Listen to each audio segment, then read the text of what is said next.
I turned the corner the other day, a corner I've turned 1,000,000 times, and I'm not kidding, 1,000,000 times, because it was at the end of my road, and I oversteered because one of my daughters was texting me about what meal I wanted her to prepare for me for Father's Day. And I happened to look down at my phone, and I went into a ditch, and all of a sudden I'm at 45 degrees on the side of this ditch, a deep ditch. The kind of ditch that an old man drives his truck into, and they find him 3 days later, and he's lucky to be alive. That also is a true story. I went to church with him for years. I'm cracking open the driver's side door of my car like the hatch on a submarine after I've just driven off the road. And I have just come back from the posh setting of my daughter's graduation party at my wife's aunt's house. And I retrieved all the coolers.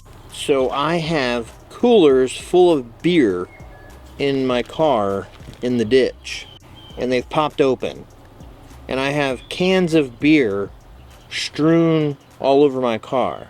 And in that moment, right before I crack the door open, I think, wouldn't it be great if the local constable, who has nothing to do, were to come and find me here? Because even though I haven't been drinking. There are open containers. There's open containers all over my car. And he's going to make me do all the stupid human tricks and stuff on the side of the road. And my day is about to get a lot harder. And yet, Providence shines on me. I get out of the car, kick open the door, climb out like Brad Pitt out of the Sherman tank in that movie I can't remember the name of. Fury? Yes, Fury. I'm a lot like Brad Pitt. There's a guy already there in a 4x4 Chevy pickup truck. Introduces himself, tells me his name, says basically, hey, you're in a pickle. I could probably pull you out. I never waited. The guy was right there. He pulls me out of the ditch. He tells me he's lived in the house 2 blocks down the street from me. A guy that I just talked about to my wife, unknowingly saying like, I never seen this guy. Whoever lives here, never seen this guy. I never see a person come out of this house. And that is the guy who pulls me out. Pulls my car out. Nothing's wrong with it. I drive home like nothing happened. Lincoln, that's incredible. It is incredible.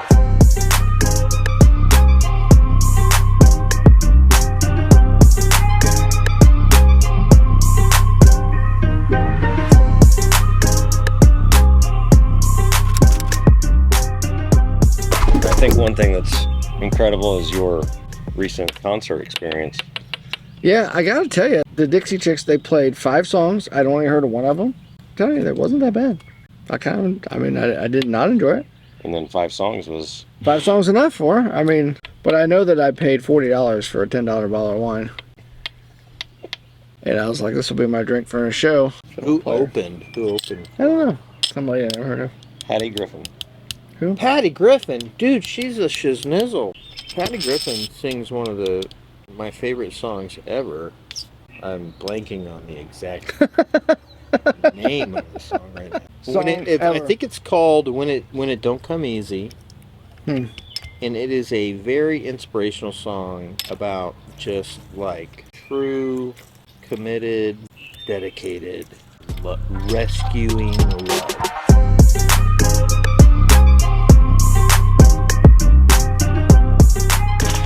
Okay, so I made this list. So, because no one has asked, I'm going to tell you.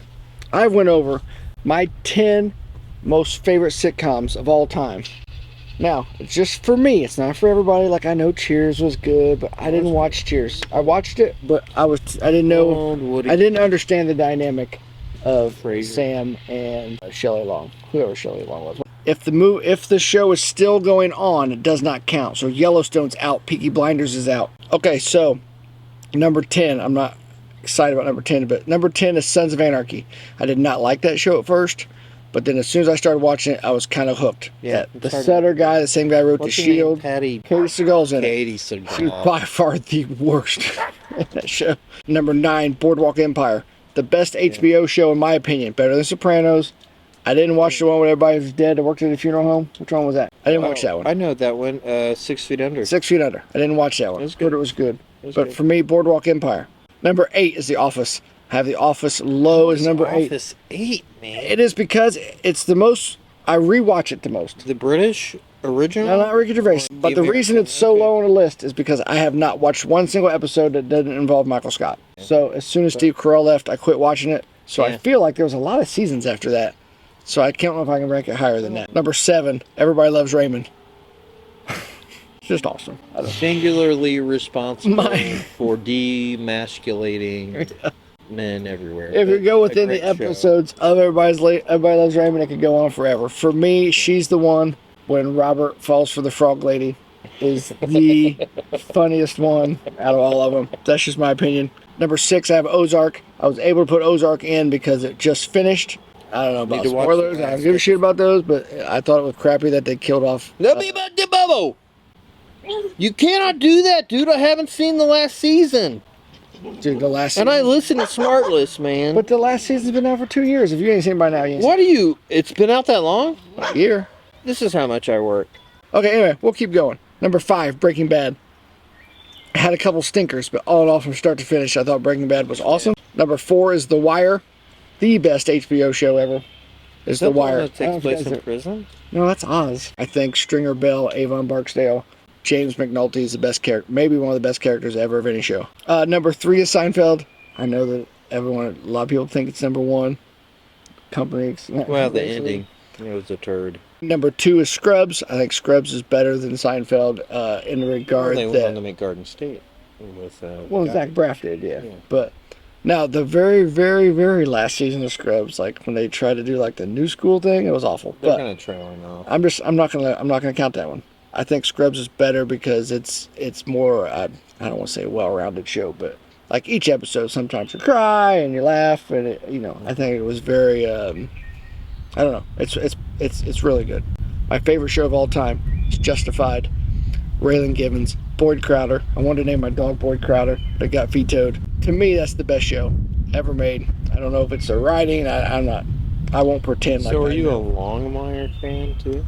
I never got into Longmire. Sometimes for me, this is what's the bad thing about It's the a little list. bit less complex. It depends on when you get in on it, right? Because I'm sure that Lost was a great show, but I am not watching all those seasons.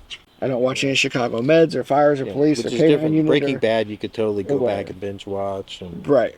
But Justified, I think, if anyone could go back and watch it, I believe it's on Hulu. It's the best show ever. The only other honorable mention is Dexter. The reason I can't put Dexter in my top 10 is because the last season, again, not the last season that just came out, because I didn't watch that one, but the last season of Dexter was just awful. But my honorable mention that you guys should be watching and going back on Netflix and watching, if you're not watching, is New Girl. yes, New Girl is like it's my probably. It's hard to say this. It's hard to say this. My wife and daughters won't appreciate it, but I like New Girl probably even more than Gilmore Girls? Gilmore Girls. See, I've never watched one episode. Yes, Gilmore Girls in my totally entire quality life. I show. can figure out what it is. Have you not seen Andy Griffith? I'm not going back that far because Andy Griffith, Matlock. I actually scheduled my classes my junior year of college around Matlock. And there's better shows out there. I'm just sure it's that I didn't watch. I'm sure there's better ones. Like sometimes it's just about like memories and stuff too. Yeah, like I remember watching Quantum Leap with my dad. Right. Yes. Quantum Leap was must-watch TV with my father. Yes. So I have Definitely. fond memories of that. Greatest American Hero. Cold Case. There used to be a show on like CBS called Cold Case, and it was. I mean, I'm in my late 20s, early 30s, still kind of partying phase, and every Sunday, all my friends would sit there and watch Cold Case. And finally, the most underrated sitcom of all time is Night Court. Yes. But John Larroquette won like, I don't know, 10 Emmys in a row or something like be that. the best jerk. And finally he was on just like, television. I don't want it anymore. So Right. then they had to start giving it to somebody. Bull. Well, they should have given it to Bull. But that is my list because no one asked. Jared, And what? that's incredible. That's an incredible list. If you disagree with me, go to hell. And I didn't ask, and you didn't ask. So we could always not ask together. I'm sorry to my friend Jason Ehlers that I didn't mention It's Always Sunny in Philadelphia. He's Well, gonna be that's upset. pretty good too. I don't know anything about these shows, but other than Seinfeld and Everybody Loves Raymond, Parks and Rec. Parks and Rec is that a good one? Set in Indiana. It's Amy very good. Poehler. Amy Poehler, Chris Pratt. Chris Pratt. Ron my Swanson. Man, Chris Pratt. They're Do you know pretty that Chris Pratt married Arnold Schwarzenegger's daughter? You've been married a couple times, yeah. That's incredible. That's incredible. Martin Do you know Lawrence- that means that Chris Pratt is working out with Arnold Schwarzenegger? You know that Martin Lawrence's daughter married Eddie Murphy's daughter? Hmm.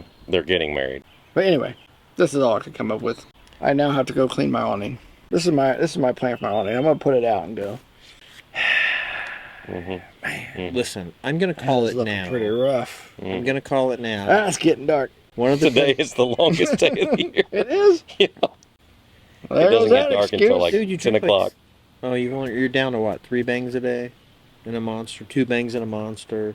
You're doing very well. I mean, you were glass Had with 2 bangs and 2 monsters and a fire energy drink today. 5-hour energy. How do you do that? That's like drinking like lemon juice out of the little plastic squeezer. Dude, that's awful. But that gets me my hour to work before I can crack open my C4. But it's also less volume. You're consuming literally less. So you don't have to pee as many times. Because the older you get, everybody knows you have to pee more. I'm no doctor, but is that bad? I'm pretty sure that's That's incredible. We've talked about that before. I'll go with a fire energy drink on my way to work. Now, not all the time. Sometimes I drink water with I'll pour my fire energy drink in it.